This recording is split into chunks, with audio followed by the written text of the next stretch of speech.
So hi everyone. So I'm so happy, no? I'm so happy. Very, very happy. Elated, no? Grabe talaga. So ito na yun. Hindi ako nag-order nito, no? So isa sa galing to sa follower ko and supporter ni si Juan at and C2 sa no and a cat lover si Ma'am Sophie. So thank you so much, no? Nag-donate talaga siya para kang si Juan og C2 para may lalagyan ng pagkain, no? Tapos itong isa para kay Panda. So, may nabasa ko sa message niya na magpadala din siya para kay kay guard cat at saka kay mata. Pero sana hindi mawawala yung kang mata. Mahirap lagyan kang mata si mata ng ito. Baka nakawin ng mga tao kasi nasa labas. No? Hindi natin ang alam ng pag-iisip ng mga tao. Pwede lang manakaw ito kasi yung maganda ito. So, plastic lang dapat siguro kang mata. Then also, naapo ni Diyos ko, thank you, Sophie.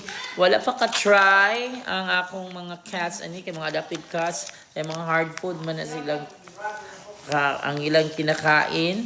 So, ito na, mga dry food. So, ito na, wet food. Parang sabaw with different flavor. No? Ito may tuna chicken. Ito may chicken pumpkin. Then, ito, chicken carrot. And then, we have this tuna carrot. So, with different flavors. No, 12. Ito, no, 12.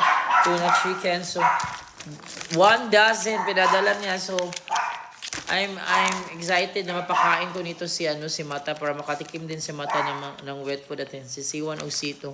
Then patikimin ko din sila Yumi. I think Yumi, gray, black and white and Panda don't like it.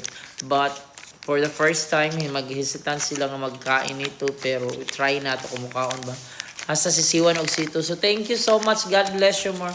God will bless you more. Then I am so happy talaga.